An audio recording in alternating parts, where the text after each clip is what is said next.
As you can see, it's beginning to snow here in Omaha. 3 to 8 inches they expect. Got a call last night. My job's closed.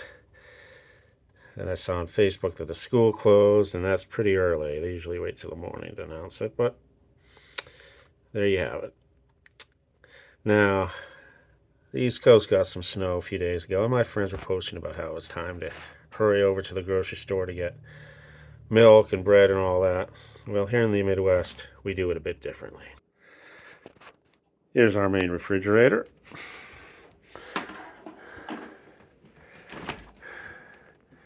Ice maker there.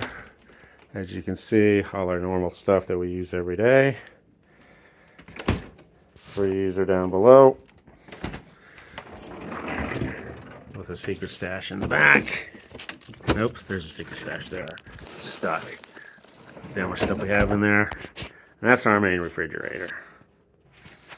Now, most houses, the old refrigerator usually comes down to the basement. Water and ice is not connected, but there's a smaller freezer there with some shelves. And stuff we might need upstairs, but generally we don't.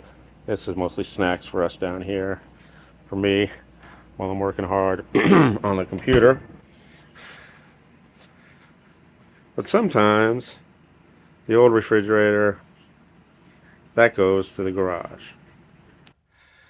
Now, as you can see, it's about 40 degrees in the garage, so we can store things out here in the wintertime, like our wonderful stuff from Costco.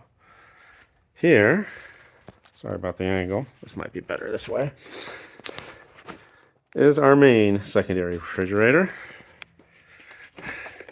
Baking supplies in the freezer. And then backup stuff, extra bottles of milk, eggs, you know, regular stuff you might need, but don't have room for in the refrigerator or need in the main refrigerator. And then most houses will have either a chest freezer or a vertical freezer like this. And as you can see, we are well prepared for any snowpocalypse. So, yes. Now, granted, if I had to walk down to the nearest grocery store, it's about a mile away. If I had to get stuff, I've done that during COVID, just like I used to do in New York, where I'd walk to the store. But we don't have to. We got plenty of everything. We're keeping warm. Cable is still working. Wi-Fi is still working. So, if you got a snow day, I hope you're enjoying it. I got a shovel later, but I'll enjoy that too. So anyway, oh yeah, and of course we have our dry goods stacked in 2 places in our pantry and all that. Most people have that. So anyway, I hope you're keeping warm. Thanks for watching. Hope I didn't make you hungry.